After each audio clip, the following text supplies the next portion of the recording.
Train ছাড়ার সময় দরজার পাশে দাঁড়িয়ে মোবাইলে ব্যস্ত, ঠিক এই মুহূর্তটাই সবচেয়ে বিপজ্জনক। চুরি হওয়ার আগাম সতর্কতা কিন্তু ট্রেনে ওঠার আগেই আপনি দেখতে পান না, কারণ চোররা অপেক্ষায় থাকে আপনি কখন দরজার পাশে দাঁড়ান, কখন মোবাইল হাতে ব্যস্ত হন, আর ঠিক তখনই তারা ঝাঁপিয়ে পড়ে। শুধু এক সেকেন্ডেই আপনার ফোন, আপনার মূল্যবান তথ্য, এমনকি আপনার মূল্যবান সময় চিরতরে গায়েব হয়ে যেতে পারে। এই ধরনের চুরি এখন আর কল্পনার কিছু নয়। শহরের লোকাল ট্রেন, মেট্রো, এমনকি এক্সপ্রেস ট্রেনেও দেখা গেছে দরজার পাশে যারা ফোন চালাচ্ছে তাদের কাছ থেকে চুরি হয়ে যাচ্ছে মোবাইল, কখনো ব্যাগ, কখনো আবার পুরো পার্স।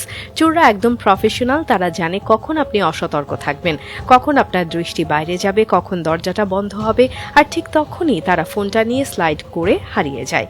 অনেক সময় এই ফোন ছিনতাইয়ের ঘটনা ঘটে এমনভাবে যে আপনি বুঝতেই পারেন না কাকে বলবেন, কোথায় অভিযোগ করবেন। আপনি ট্রেনের ভেতরে আর চোর ট্রেনের বাইরের দিকে দৌড়ে পালিয়ে গেছে।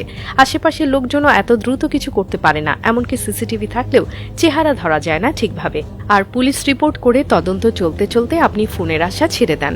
এই ধরনের পরিস্থিতিতে সবচেয়ে বিপদে পড়ে তারা যারা অচেনা শহরে ভ্রমণ করছে বা প্রথমবার ট্রেনে উঠেছে। নতুন জায়গায়, অচেনা পরিবেশে মানুষ এমনিতেই সতর্ক থাকে না। ট্রেন ধরতে দেরি, গন্তব্য খুঁজে পাওয়ার চিন্তা বা হোটেল বুকিং যাচাই করতে গিয়ে মানুষ মোবাইলে ডুবে যায়, আর এই ফাঁকেই ঘটে বিপদ। তবে এই সমস্যা থেকে বাঁচার উপায় আছে। প্রথমত, ট্রেন যখন ছাড়ার প্রস্তুতি নিচ্ছে বা চলন্ত অবস্থায় দরজার পাশে মোবাইল ব্যবহার করা একদম উচিত নয়। দরজার পাশটা সবসময় ঝুঁকিপূর্ণ থাকে। যাদের দরকার পড়ে তারা ফোনটা কানে ধরে কথা বললেও দরজার দিক থেকে মুখ ফিরিয়ে নিন। আর যদি দাঁড়াতে হয় তাহলে ব্যাগ বা ফোনটা শরীরের এমন পাশে রাখুন যেটা চোর সহজে টার্গেট করতে না পারে। অনেক দেশে এখন ট্রেন স্টেশনে মোবাইল ব্যবহার সংক্রান্ত সতর্কতামূলক সাইনও দেয়া হয়, কিন্তু আমাদের মতো দেশে সচেতনতার অভাবেই মানুষ ক্ষতির মুখে পড়ে। প্রযুক্তির এই যুগে মোবাইল শুধু ফোন না, এটা ব্যাংক, পরিচয়পত্র, ছবি, ইমেল, এমনকি অফিসের ফাইল বহন করে। একবার যদি ফোনটা চুরি হয়ে যায় পুরো জীবন একরকম থেমে যেতে পারে।